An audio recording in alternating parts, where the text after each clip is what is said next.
Ever wished you could ditch your phone and play your favorite Android games on your PC with a keyboard and mouse?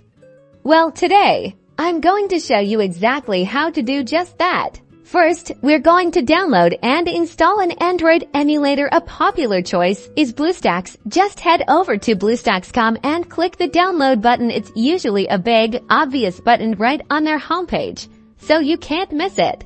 Once the download is complete, run the installer, follow the on-screen prompts, and be patient, as it may take a few minutes to install all the necessary files. The installer might also ask you for administrator permissions.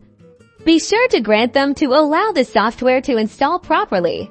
After installation, launch BlueStacks. You'll be greeted with its home screen, which looks pretty similar to an Android tablet. Find the Google Play Store icon and click on it.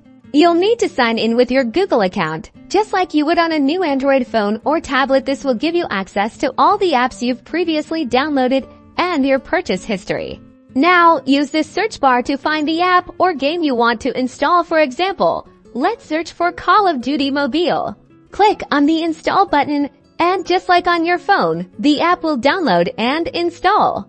Once installed, you can launch the app directly from the BlueStacks home screen. You can now enjoy your favorite Android games and apps on your PC with the benefit of a bigger screen and keyboard and mouse controls. Now you can enjoy playing.